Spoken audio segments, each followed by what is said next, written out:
So if someone can just type in really quick, let me know that you can see my screen. We'll get started.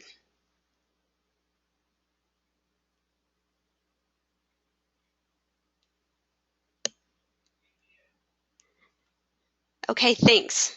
There are a whole bunch of people. You guys are great. Okay.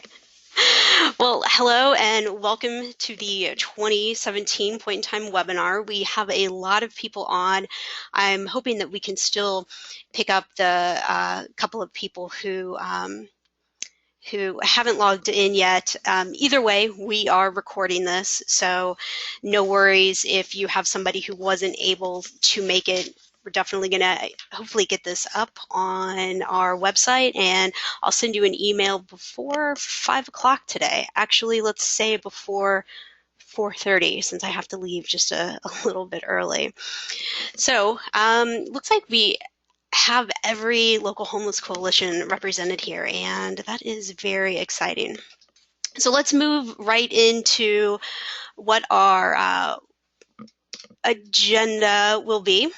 We are currently in the welcome phase of the webinar. Next, we will talk about why we do a point in time count, and we're going to talk about the relationship to the HIC, which is also called the housing inventory count. You know, we're all in this together and we love to use acronyms, so let's throw one more in. Then we'll talk about the changes to the 2017 point in time count. We'll go over some of the key points of the coordinator manual. We'll go over a couple of key points from the survey, and then we'll have a question and answer. So again, like I said, everyone is muted to take care of the feedback. If you have a question, go ahead and type it into your question box, but just keep in mind that I'm going to wait until the end of the webinar before we answer questions, just so we can stay on track and keep moving, and then, you know, hopefully not get sidetracked. So let's go right into this. Why do we do a point in time count? Well, you can see here that we have three big areas of why we want to do a point in time count. The first one, funding. This is how we operate. Participating in a point in time count means that you are eligible to apply for COC funds from HUD, and it's used in the submission of the COC application, which was just finished, I don't know, maybe a month ago, and some of you on the call participated in that. The other benefits are we're able to monitor trends in local communities. You know, did we see an increase of veterans? Did we see a decrease of veterans? It also allows communities to assess any unmet needs, and we're able to see the characteristics of those people who are experiencing homelessness. And the numbers can assist with the creation of new programs. And importantly here, we want to raise community awareness around people who are experiencing homelessness. And we also want to raise the political awareness as well. So this is why we do a point in time count. It's very important, not only to your local community, but it's important to the entire continuum of care, especially because, again, we apply for those funding, or for the funding, rather. Okay, now let's get to, this is my favorite part. This is going to be my favorite slide because it has this heart. Let's talk about the point in time and the housing inventory. So the point in time is what many of you have been participating in for years, and it's the survey. We talk to people, we survey the clients staying in your shelters. So that's the point in time. Now, you've also been participating in the housing inventory count, but you might not have known it. And I think that all of that is our fault. We haven't made that clear. And for that, I will apologize, but you have been participating in the housing inventory count. like I said, I just don't think you knew that you were participating. So what this does is it measures housing. So when we call once a year and we ask you, how many beds does this project have? How many units does this project have? And what sort of funding? Do you have specific funding available for veterans to use your beds? That's what you're doing. That is the housing inventory count. So these are both done on the same night. And what this does is it lets us know who's in your community, and then it lets us know what kind of capacity we have for any particular crisis situation, not only within your community, but again, the balance of state, the COC as a whole. So we look at who we have, and then we also want to find out what our capacity is. And so this is a really good thing to remember. Point in time, P, we're measuring people. And the housing inventory count, H, we're going to be measuring housing. So point in time, housing inventory count, and hopefully this all makes just a little more sense to everyone. And we'll talk a little bit later about how we're going to be asking people to fill out the housing inventory count this year. Last year it was done online, and we're definitely going to offer it online, but we also want to offer a different way for folks to fill that out. So let's move on to some point in time changes. The first change is coming down from HUD, and this is really simple. It's really easy, and I'm not even sure, your volunteers will even notice. It's just an extra option on the gender identity. So it will now include the option of don't identify as male, female, or transgender. So that means that the option for someone's gender identity can be male, female, transgender, and then the new one, don't identify as any. So that's really the major change that HUD has given all of the COCs for the point in time. The major change for the Texas balance of state for our COC is that we're going to be gathering point in time data through HMIS for the agencies who use the system. So if you are at an emergency shelter or a transitional housing project and you participate in HMIS, we're going to take your point in time count directly from HMIS. And we're really excited about this. Some COCs have been doing this for years. We just haven't. I don't think we've been at the capacity, but now we are, and we're really excited to get this going. We think it's going to be easier for those agencies, and hopefully it'll give us some better data quality. So again, that the housing that's captured will be for emergency shelters and transitional shelters. And I'm also going to be just talking, not during this webinar, but separately to those of you using HMIS and how we will do this. And there'll be a little blurb at the end of the webinar as well. But don't worry, it'll be easy. It'll be great.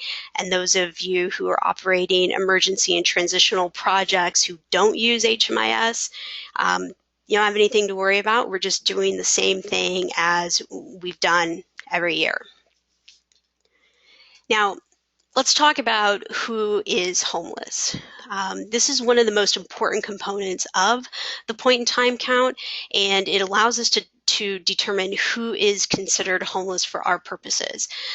I know this is really covered in the point in time coordinator manual that I know everyone has read. I can feel that you've read it, and I know you're very excited about it. But I do want to give just a different visual for those of you who didn't work like maybe you didn't like how it was laid out in the manual. So, who is homeless for point in time purposes? Individuals and families living in emergency shelter, transitional housing, domestic violence shelters, safe havens, and I will tell you that we don't have any safe havens in our COC, but just to let you know, that is considered homeless. hotel and motel rooms paid for with a voucher, so from an agency or a church. And then lastly, individuals and families living in places not meant for human habitation. And I'm pretty sure that we all know at this point what those places are, but in case in case you don't, or this is your first time working with this, we're talking about camps, tent villages, like literally sleeping on the streets, on benches, in bus stops, under bridges, that sort of thing. If you have questions about that, again, throw that in the question box, and I'll be happy to go over there. Don't be shy. We all started somewhere, so please don't be shy about asking questions. So these are going to be the only options listed on the survey. Now, in previous years, we've had a whole bunch of options, and this has caused, while it's been helpful for communities to see folks who are in need, but it hasn't been helpful because then some communities are like, well, wait a minute, we just had 80 surveys that really kind of weren't at all counted for HUD purposes. So yeah, if they don't fall within these living conditions, then we can't count them for the point in time count. So like I said, we're only going to have these options on the survey itself. So that way, everyone that you survey, if they check this box, then that person will be counted in your count. I also think it's really important for us to go over who is not homeless. And this is a really frustrating part for a lot of people, and I completely understand that. For point-in-time purposes, individuals and families living in doubled-up situations are not homeless.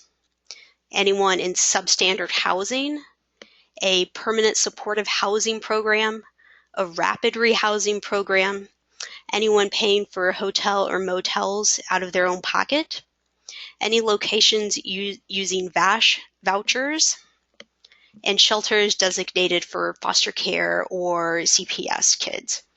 Now, we do have some shelters who have youth beds for homeless youth as well as foster care youth. And those are few and far between, but we do have them. They're special circumstances. And, if you are on the call, I'll work with you to figure out which one of your beds to count later. So, you could have 20 beds, but only 5 of them are designated for youth experiencing homelessness. And then those would be the ones that we would count. So, this information I know is very important for your communities to have, right? The people on this list, a lot of them are using your services, and we would recommend doing counts throughout the year of this, keeping track of these folks. This is important for your communities to know. It's important to know who you're serving. So we definitely encourage you to keep counts or continue doing counts throughout the year, as well as keeping all of this information, if not in HMIS, then another spreadsheet or something that maybe a volunteer has put together for you. We definitely encourage you to keep this information and capture the data. So let's talk about youth. Now, over the past couple of years, a lot of communities around the country have been conducting youth counts for the point in time, and some of our communities within the Texas Balance of State participated in a very specific youth count as well, and they did this last year. So I just want to talk about the umbrella of youth really quick, and then we're going to talk about a youth count and how that works. And it's going to be very brief. Please don't freak out. We're not asking anyone to conduct a youth count this year. But for HUD purposes, point-in-time purposes, youth is anyone under the age of 25. Now, to dig a little deeper, an unaccompanied youth is anyone under the age of 25 who does not have a parent or legal guardian present, and they do not have children of their own. That is an unaccompanied youth. A parenting youth is someone under the age of 25, but they are the parent or legal guardian of a child. And no one, again, would be over the age of 24. So everyone under the age of 25. So unaccompanied youth could be a 19-year-old who is on their own, no parent, no guardian, and they don't have children that they are a parent for or a legal guardian to. A parenting youth, on the other hand, let's say we could say it's somebody who is 19, could be 18, could be 23, and there's no parent, no legal guardian, but that person has a child of their own. So we have unaccompanied youth, and then we have parenting youth. Now, I don't need you to memorize this. I think it's kind of easy once you understand the difference to get it, and we also have it spelled out for you and for your volunteers on the survey. So it's pretty easy to get the hang of, but when I think of youth, I think of someone under the age of 18, but for HUD, it's someone under the age of 25. Now, as I mentioned earlier, communities have been conducting youth counts over the past couple of years, and HUD has determined that this upcoming point-in-time count, the 2017 PIT, will be the baseline year for measuring progress in ending youth homelessness. So what does that mean? It means that when HUD measures the national and local progress on ending youth homelessness within point-in-time purposes, HUD will generally go ahead and use the 2017 as the initial comparison year. So it's really critical that our communities make sure that you are taking efforts to ensure that youth are being counted. You don't need to do a separate count at all. Okay, we would love for you to do one at another time throughout the year. That would be very exciting to take a look at that. But for right now, we don't need you to do a separate count. We just need to make sure that somewhere along the line that you are ensuring that youth are being counted. Let's move into a workflow here, or flowchart here, about what it takes to have a successful point-in-time count. Now, this is all laid out for you in the point-in-time coordinator manual. But I really kind of wanted to hit on these key bullet points here. So for starters, your HMIS data quality. For the agencies whose point-in-time numbers will be taken from HMIS, it is vital that your data quality is good. I can't stress this enough. Actually, no one is going to be able to stress this enough for you. I suggest running reports now, making sure that clients who are enrolled in your program are actually enrolled in your program and haven't exited, and any client who has exited, make sure they're exited in the system as well. So this is going to just save you a lot of headaches come January. The next big thing, and this is the major thing, is to form a point-in-time committee. Now, I know a lot of you on the call are members of your local point-in-time committee, and I think that's really exciting. And we've had a number of homeless coalitions email me and tell me how many people they're getting for the committees and how much excitement is being built around this. And this is great. Honestly, I can tell you that I've never seen this much excitement and build up this far ahead. And I know we're practically at the end of October, but this is exciting and this is great. So your point-in-time committee, it's vital for having really an accurate count. It's more than a one-person endeavor, as a lot of you know. This is a huge undertaking. So your committees will assist in informing the public about the count, which is next on there, and really homelessness in general. Your point-in-time committee can help create press releases, can help recruit volunteers, which is on our list as well. And we'll talk about that, but definitely recruit your volunteers. And sorry, and then your point in time committee is also going to be helping to scout out locations, which again is on our flow chart here. And another really great thing that your point in time committee will do is secure donations. And so I highly recommend that your volunteers hand out donations to anyone who donates their time to participating in the survey, and especially those who, if they don't want to take the survey, that's okay. They still get a donation. I can tell you, and you know your community better than I do, but most of the time, folks want socks, just clean socks. So that's a really good donation. And then of course, little information cards about local services and places to stay within your community. It's always needed. So like I mentioned, the one thing that a member of your point in time committee can do is inform the community. So this ensures that your elected officials know that there are people who are experiencing homelessness in your community, but it also lets people in the community know that folks care about this. This is something that you want to do something about. It is something that you care about. So I think this is really vital to let the community know, and any sort of media attention that you can get, whether it's on camera or within, in print media, is fantastic.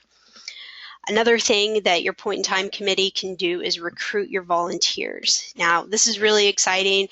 Luckily,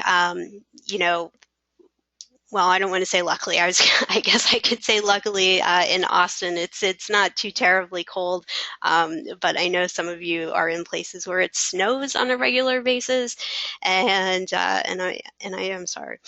But recruiting volunteers from your local colleges and universities is a really, really good place to start. Your social work students are really into this. I would say sociology students and even statistics students, they like numbers, they like doing this sort of stuff. So that's a good place to look.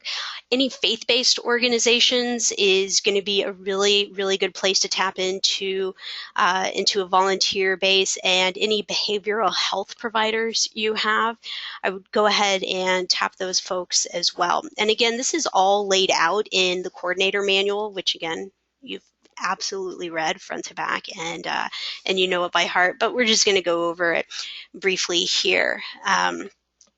Now, the next thing is to know the survey. And you need to know your survey before you train your volunteers. So there are questions on the survey that will ask the respondent, skip to the next question or skip 3 questions, if depending on how you answer that. So you need to know this before you train your volunteers, because you're going to have to train your volunteers on these sorts of things. You're also going to need to train your volunteers on how to stick together, how to approach people. And again, this is all in the point in time coordinator manual. Now, the thing I can tell you about training volunteers is really encourage questions. If somebody has a question for you that you don't know, tell them you don't know. Nothing wrong with that. There's a lot I still don't know, but tell them that you will get back to them. You can call me, you can email me, and we'll work out an answer together and figure that out together. But definitely know the survey. Encourage your volunteers to ask questions, because there will always be a new situation every year. And it not only helps me to know that, but if I know it, then I can pass that on to other people too. Like, oh, well, here was a unique situation in this particular community. Locations. As I briefly mentioned, we were talking about the point in time committee. You want to pick locations where your volunteers are going to be sent to go count folks. Now, community members, your colleagues, and most importantly, people who have previously experienced homelessness are going to be able to assist where to find folks. And you want to do this and make sure that, I would suggest using Google Maps. It's really good. Streets are laid out pretty well, and you can just pick what you want to print and give that to folks to go walk. So, but you want to do this ahead of time. Absolutely ahead of time. Double check with people. Hey, does this look right to you? Are there locations that we're not getting? So locations, locations, locations. And case managers. So for those of you here who are with an agency, it doesn't matter if your agency is using HMIS or they're not using HMIS, your case managers have to be on board with this. They're the ones who kind of are the glue here to getting these surveys done and getting the data into HMIS, or getting the paper surveys filled out and then transferring it over to SurveyMonkey. They really need to be involved. They need to be on board, and they're the ones that talk to the clients. So it's really important to have your case managers involved and have them buy into what we're doing here. Last thing I'm going to put on here is timely data entry. So for HMIS agencies, this is going to be done through just a workflow. It's going to be great. You click on it, but I highly recommend doing that in real time. Real-time data entry is very important. So, and the agency's not using HMIS for sheltered people, and then of course you're going to be entering stuff in for unsheltered folks. The data needs to be entered into SurveyMonkey by February 17th. And that is in the point-in-time coordinator manual as well. So we really do need this in there. And what this does, it ensures that we have the necessary time that we need in order to analyze the data and then to create tabular reports for you. So timely data entry, it helps you, it helps me, and in the end, it helps everyone else. So please do that. And the data entry information, again, it is on our website, and it's in an email that I have sent to you. So if for any reason you don't have that, let me know immediately, and I'll get that to you. This is something new for 2017 too, and I'm just going to say by the silence, I can tell everyone is very excited about this. Could also be that I've muted everyone, but here's what's going to happen this year. I am going to send point-in-time envelopes to folks. I'm going to print off the survey for you. I'm going to put it in an envelope. I'm going to put a hard copy of the housing inventory count for you to fill out. And once everything's done, send those hard copies back to me, and I'm hoping that this is going to be easier for everyone.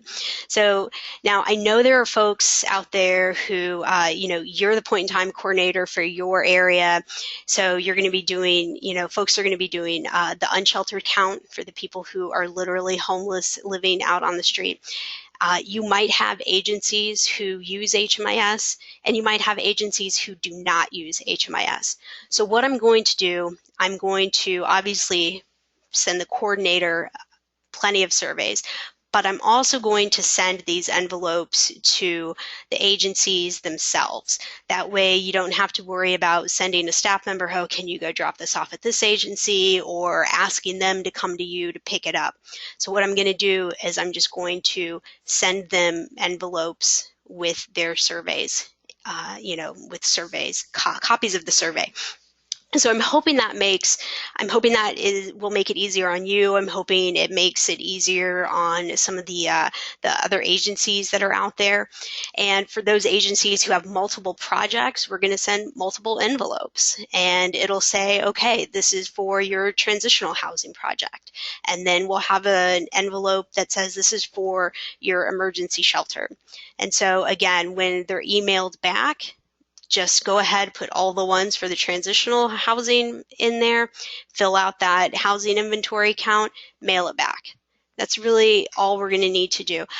I'm not including postage, mainly because I'm not sure how many surveys you'll be sending back to me, and so I don't want to risk like, oh well, I didn't put enough postage on there, and then it gets sent back to you, and then it's just a mess. So that will be one step that you will need to do, is just throw some postage on there. If you have questions about this, let me know. I haven't put together instructions for this just yet. So what I can tell you is, don't worry right now about printing off copies of the point in time survey, because I'm going to mail those to you. And then of course, if you need extra copies, make some. But yeah, so I'm hoping this is going to be easier for you and a little more organized.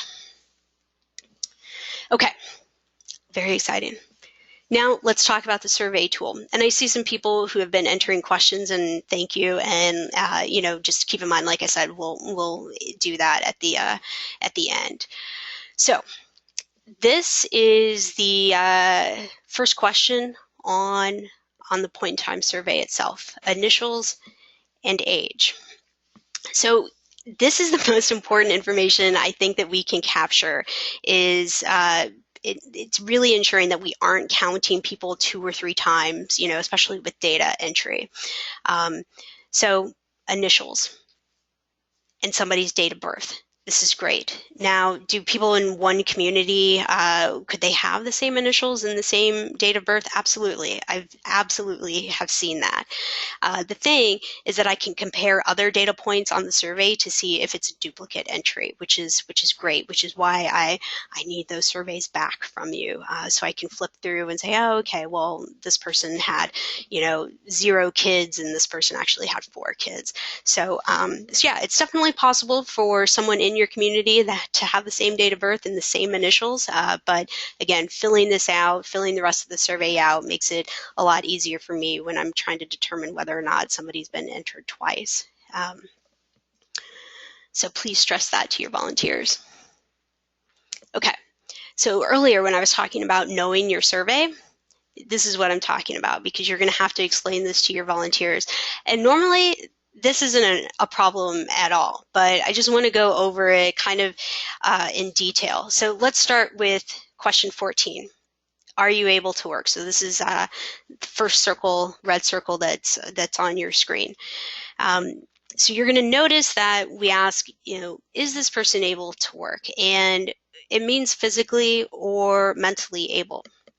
So if this person says no, we want you to go ahead and skip to 17A, because the questions right after this ask about a job status and length of unemployment. But if somebody isn't able to work, then they don't really have a job status if they're not able to work. And then, of course, they're not even unemployed if they're not able to work. So we want you to go ahead and skip to 17A.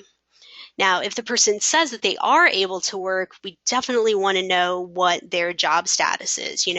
Are they working a temporary job? Do they have are they doing day labor or just odd jobs here and there? And if they are unemployed, then you'll see that it says go to number 16. So we would like to know how long that person has been unemployed. Moving on to 17A, hopefully I put a kind of a thick box around the questions regarding military service, so I hope that stands out. And here's the thing about the military service. This one's always a little tricky. So HUD says that they want us to ask, have you served in the United States military, and then to list the branches.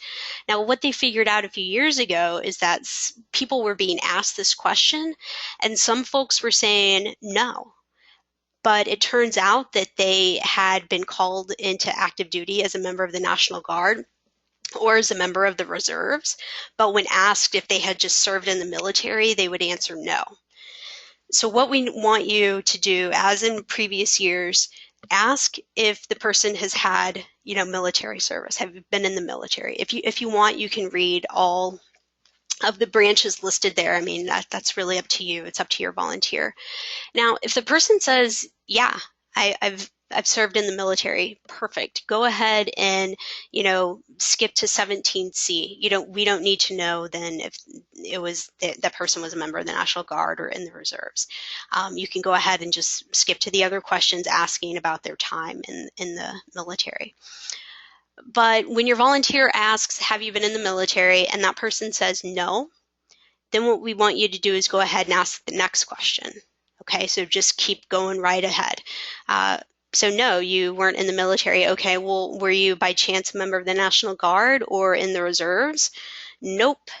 Okay, that solves that. Then we move on to question 18. But sometimes you are going to have people who say, yeah, I was in the National Guard.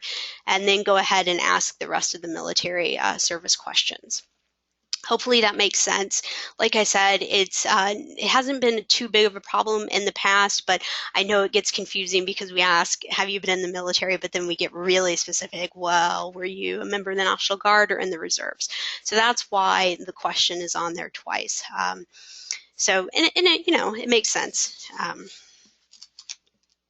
Okay, data entry. This is always very exciting. So we've touched on this a couple of times, but I really want to talk about your data entry. So if your area is going to be entering data through SurveyMonkey, I'm going to ask that your surveys be grouped by location. So like all of these particular surveys, were collected from unsheltered people, or all of these particular surveys were collected at this location. And this is for the paper surveys. Go ahead and number each survey in the right-hand corner. So while you may have 4 different shelter locations in Corpus, your point-in-time coordinator needs to get with everyone, say, okay, how many surveys did you collect? Okay, well, great. Then you've got label your surveys 1 through 50. Okay, and then the next shelter location, tell them, okay, you need to label your surveys 51 through 100. That makes it so much easier on the back end with data entry and pulling the correct surveys out of the system. And then you want to obviously enter the surveys into SurveyMonkey. And when everyone in your community is done, email me and let me know. And so, again, this is all on the data entry infographic that is on our website and has been sent out. So just need the total number of surveys that everyone entered, the names of the cities or counties that you collected from, because if you've got like a handful from some random tiny city and I don't know, then at the end I'm like, oh no, I've got 10 surveys left and I don't know where they belong. So really keep track of the names of the cities that the people are collecting surveys from. And then I need the name of the labels that you've given your surveys. So you'll see that second thing there I put on there, Denton 1. So if you're in Corpus, you can, feel free to put CC or Corpus and just, whatever number it corresponds. And it's always really helpful for me to have the names of the folks who have been doing data entry in case something is spelled wrong. And then I can say, oh, well, I definitely see that this guy, Brian, has been entering a lot of data. So first name and last name is, it's really helpful as well. So those of you who are entering your point in time through HMIS, this is going to be great. You're going to be doing it through a workflow. I highly recommend using real-time data entry. And this information is going to go on the record for the person who is head of the household. And you just click on it. It's actually in the exact same order as the paper surveys. So I would prefer you do real-time data entry, but if you need to fill out the surveys and then, do all the data entry at once, that too is definitely a possibility. Like I said, real-time data entry is exciting, but I also know work and life gets hectic. So, definitely do what is easiest for you all. Okay. Here's contact information. So if you have questions about the point in time and the housing inventory, here's my email address. I'm pretty sure everyone has my email address, but here it is. Here's my phone number. And for agencies using HMIS and you want to start looking at your data quality and you might have questions regarding that, or you need help running a report or reading a report, here's the HMIS contact information. I'm pretty sure you have it, but here it is. So I'm going to give you a second. If you need to write that down, take a screenshot, let me know. And then the very exciting part is we're going to move on to Q&A.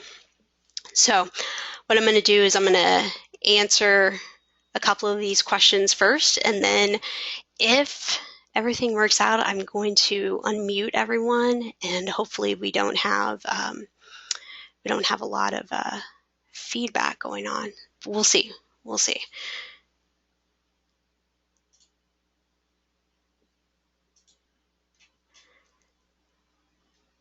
Okay.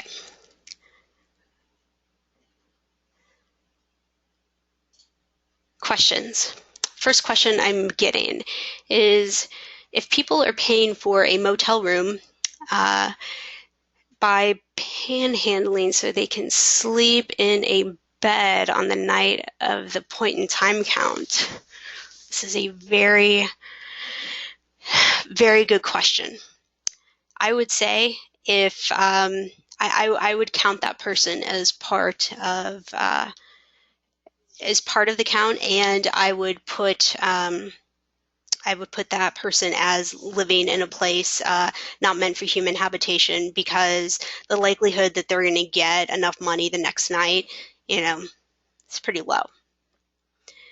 The next question, if I'm understanding correctly, there won't be an agency entering surveys. They all need to mail them. No, everyone enters their own surveys. It's just when you're done, I would highly suggest making copies of your paper surveys, and then you just mail them back to me once everything is done, because I need hard copies in order to check data quality and make sure that everything was entered correctly. And there are a lot of times that it's not entered correctly, and I need those hard copies to double check. And if I don't have them, unfortunately, there's not a lot I can do. Okay, some of the bugs worked out in SurveyMonkey. Absolutely, 100%. We've had 4 people test out the SurveyMonkey, and it is ready to go. It's exciting. Our mobile app, I know a couple of you will be using the mobile app, and everyone has those instructions. Everything's been tested. It's all ready to go. And will you have the Spanish survey? Yes. Irma Garza has graciously translated the survey for us again this year. She's just absolutely fantastic. And yes, so we do have a Spanish version, and I thought it was on the website, but I am writing myself a note right now to double check that. If it's not, I'll get it up on the website this afternoon. And let's see, got a couple more questions. ESG programs. Marisela, if you could just give me a little more detail on your program, and I'll let you know about that. Let's see. If we're no longer participating in a homeless assistance program or receiving funds from HUD, do we still have to complete something? If you are not receiving funds from HUD, a lot of people aren't receiving funds from HUD, but the point of this is to get an accurate count of what is going on, to complete the point in time. Okay, I see. Yes, I mean, we can't make you do it, but it helps the COC. Again, it helps us with funding. It helps with an accurate version of what is happening in your community. This really does help everyone. Let's see. Okay, so someone, I'm not sure how this happened, but somebody, I don't know if someone logged in as me. So I'm seeing that I'm asking questions. You'll let the coordinator know if an agency is getting surveys directly. Yeah, I'll let the coordinator know uh, who the surveys are going to. Just keep in mind that the housing inventory list that we have a list of all of the shelters in our COC, and so I have all of that. Some of you I'm going to need to get some PO box addresses from for some of the DV shelters, but I have all of that. So just assume that I will be sending it, and if you have any questions, feel free to ask. So yes. Yeah, someone logged in as me. I don't know how it happened either. Okay, someone asked, can you talk about the service count in urban areas extending 7 days past the point in time count? Yes, I can. So this tells me that this person read the point in time manual, which is very exciting, as I know everyone has done. So what we're talking about here is extending the point in time count, but here's the deal. It gets extended if you are doing a service count. So let me find the page that this is on really quick, just so you can flip over to it quickly. I believe it is on page 12, I think is what I'm seeing. So what this means is, no, it's on page 10. I'm sorry. So now the service space count. This has always been an option. We've never really had a need for it. And last year, after talking to a couple of people, they had asked, are we able to, sometimes people have soup kitchens that are only open 2 days a week, and those 2 days, wasn't on the point in time count. So yeah, of course. So on page 10 of the point in time coordinator manual, we talk about how to do the service space count if you need to extend past January 26th. Now, am I going to be able to be in your community to make sure that this is only for the service space count?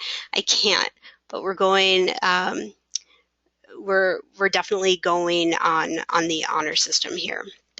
So what this means is service count, if your agency provides services that people who are homeless, like I was saying, like the soup kitchen, food pantries, any drop-in agencies, and you serve people over more than a single day in the week following the night of the count.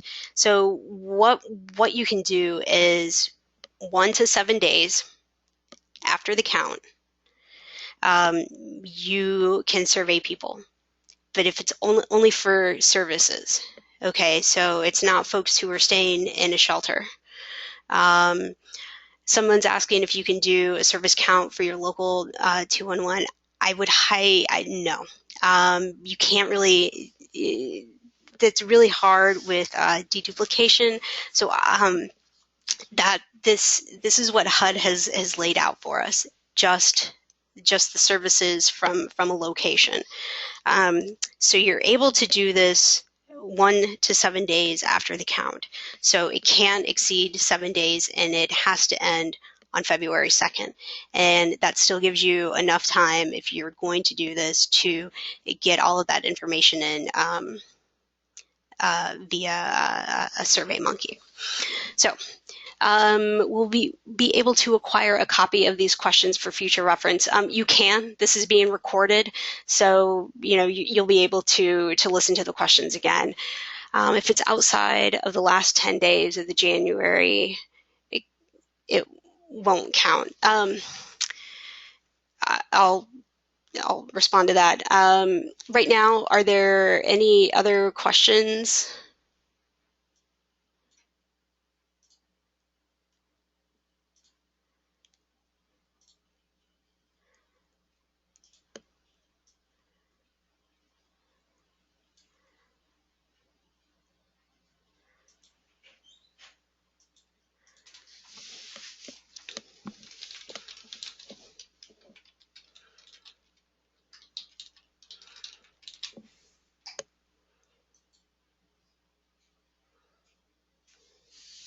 No?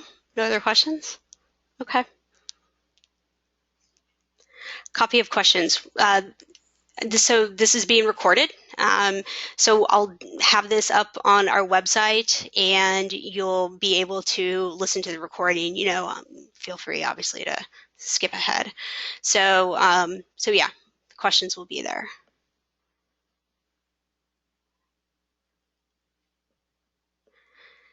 Okay, there's one more. Did you say you will be mailing a list of agencies to whom you are sending surveys from?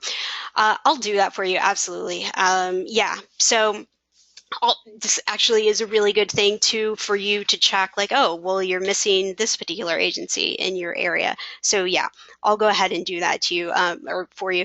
Just be patient with me because there are a lot of shelters in our jurisdiction. So again, I'll get that to you. Just be patient with me.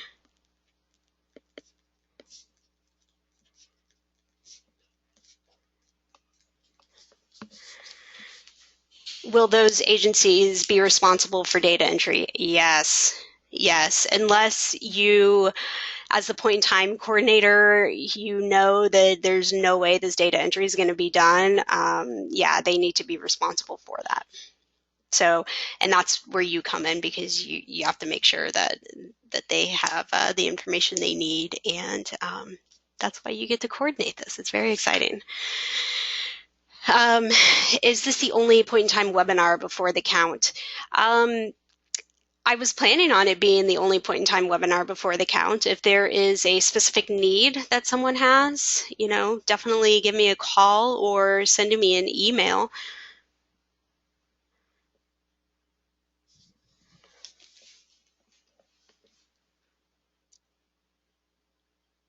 Okay. Any more questions?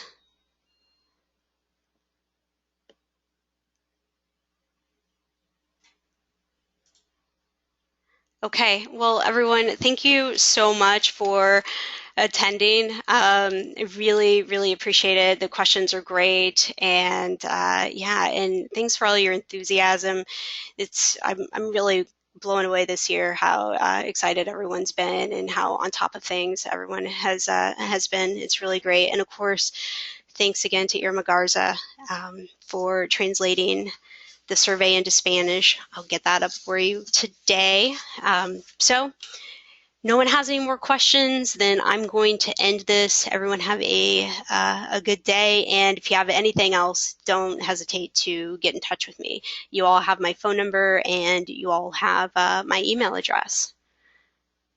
Okay, I'll hang around for another minute or two, but feel free to log off.